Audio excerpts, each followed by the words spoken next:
Alright guys, here we are at Golf Central, and this is another side of the Pro V1. Check out our video we've done with the Pro V1 X. Yep. And check out our video on average driving distances on tour. Because this is all comes into these balls. So, yeah. 2016 Pro V1 in my hands, and a 2003 Pro V1. So, I've done some numbers, and again, look, this is going to be the same as the Pro V1 X, so if you don't want to watch it, don't watch it, because it's the same thing. The difference between these two balls, for 13 years difference, is so very minimal. Oh, I would imagine that the cover on the new one, the 2016, will probably last longer than them ones. Like even 2010, yeah, they kind of tore up pretty quick, so maybe the 2003 one would do the same thing. But the 2016 one, I've mucked around with these, and I've played 18 holes, and they're still in decent nick. So I think they've changed their cover a little bit. Do you think that, like a lot of things, like they're onto a good thing, so you really don't want to mess with it too much? No, well, some have said that Pro Vs haven't changed much over 13 years, and the numbers kind of state that. Like there's next to no difference between a 7-iron and a wedge. You hate to put something else into it and then go, oh. And then people hate it. Yeah, yeah. So it's a bit like, why you're on a good thing, stick with it. And look, I've got a box, a brand new box of Tour Professionals hanging around. Yeah. And that was from like the 80s or the 90s.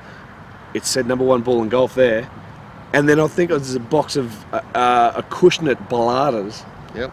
It doesn't have #1 on there yet, but there was literally Titleist been #1 ball in golf for so long. Oh, mate, it was always seen as the brand new golf ball. And look, it still is. There's nothing wrong with the balls. The balls do just as well as any other premium urethane ball. Again, I'll say it again, TaylorMade TB5, TB5X seems to go further.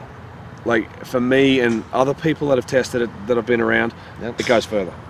I'm not saying it's the best ball out there, so you need to go out there and find the best ball.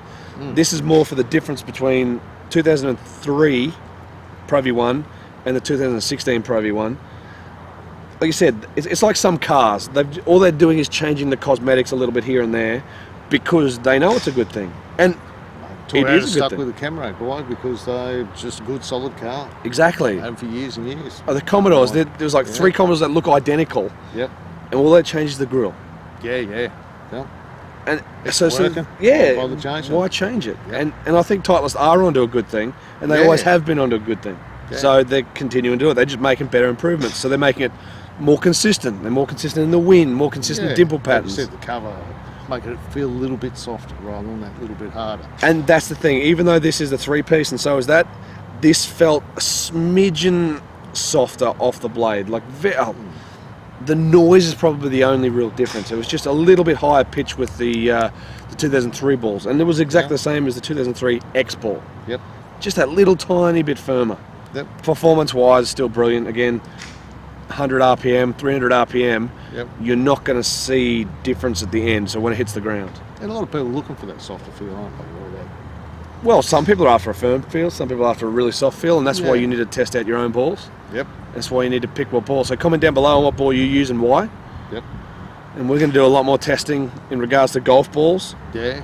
Old technology and new technology.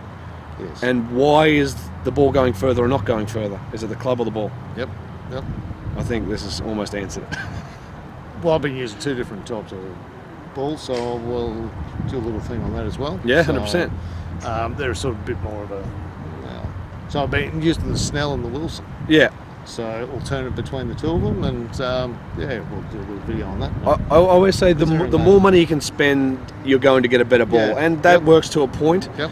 A premium urethane golf ball is going to be the best overall performance. Yeah. It might cover might wreck itself a little bit quick, but other than that, yep, it's for those people looking at that market they can't quite justify buying Titleist golf balls. Yeah, but again, there is plenty of balls on that market, and the market's getting bigger and bigger.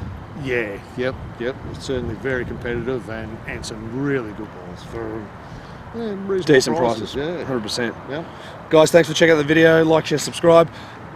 Plenty more to come with equipment in balls, and again, comment down below on what ball you use and why. Yep. Cheers, guys. We'll see you next time.